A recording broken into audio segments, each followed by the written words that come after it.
Hello, my crafty friends. It's the 2nd of the month, and that means it's time for the collaboration team to share their sheetload of cards. The sheetload of cards is the brainchild of Alicia from Call Me Crafty Al. This is a sketch and cutting guide that is free for subscribers to her YouTube channel. As you can see, I don't have a printer yet. My printer died before I could print last month's sheetload. For my video, we talked about getting a new one, and now we're just actually debating as to whether or not we need one. And I had investigated, there's a couple of places I can go to get items printed, but at this point it wasn't worth the drive in to get 2 pieces of paper printed, or now with this month it would be 4. Now maybe by next month it will be worth my time to drive in and get 6 pieces of paper printed, but for now I'm going to use a device. This time I'm using my iPad, and it's much easier to see than on my phone that I used last month. But if you don't have a printer, I just wanted to show you that you can still use these sheet loads.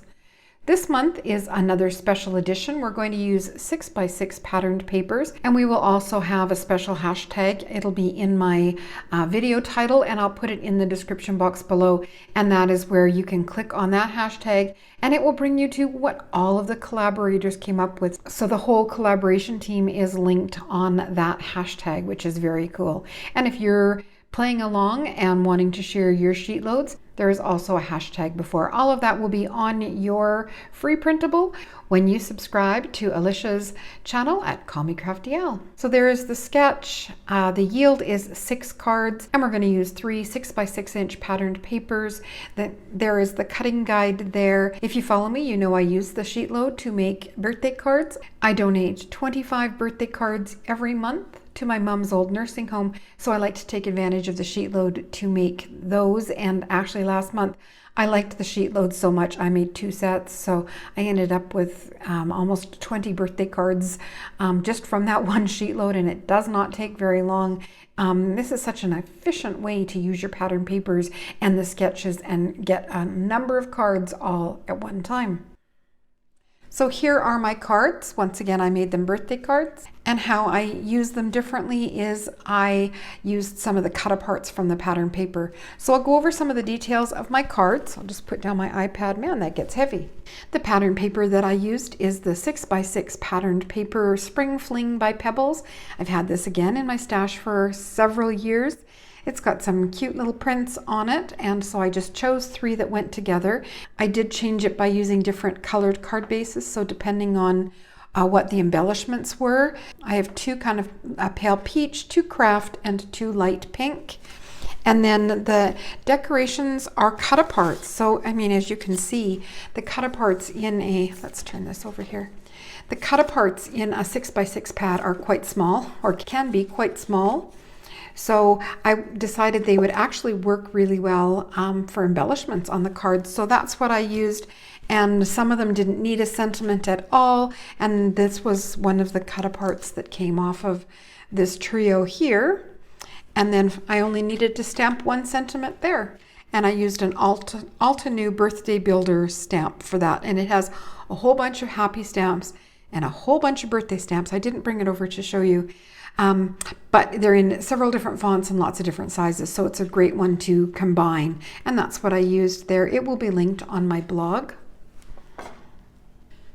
So I also added some kind of raised glitter onto my cards, and for that I used these pops of color.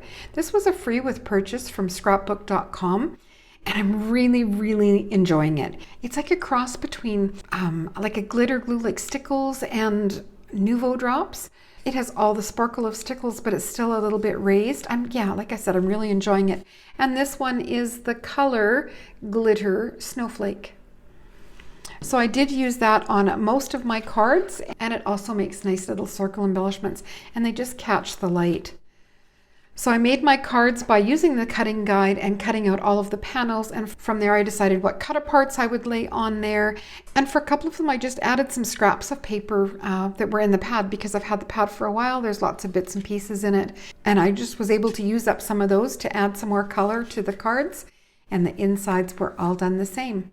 Now on the craft I did add a white panel, so it would be easier to read, but on the 2 lighter colored ones, I just stamped the sentiment inside as well. And that is a sentiment stamp from Tailored Expressions. Now, I did bring in a tool to use on my assembly just to make sure everything lined up, and that of course is the Make Art Station by Wendy Vici, and I'm sorry if I said that wrong. It is the mini one by Ranger, and it's very heavy metal. It's got really strong magnets, and it works great to line up those panels. Now, of course, mine are already on the card bases, but let me show you, even with a folded card, how strong these magnets are. Like even with 2, that folded card with all its layers, it's not falling off, it's not going anywhere.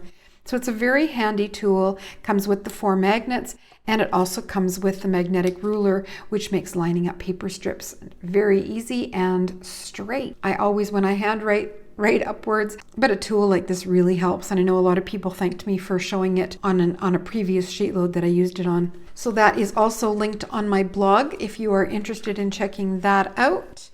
And I think that pretty much covers everything on my cards. It's another fun sheet load. Always good to use up 3 pieces of pattern paper. Now, follow that hashtag that's in my title and down below. That will take you to all of the collaborators. On the 1st of the month, Alicia shows her sheet load of cards and her finished cards. And then on the 2nd of the month, the collaboration team share all of theirs. And it's so much fun to see how everyone interprets the sketch, what pattern papers and embellishments they use, what theme they choose for their cards. I'm just a huge sheet load fan. If you enjoyed my video today, please give it a thumbs up and subscribe to see more. And that's it for me today.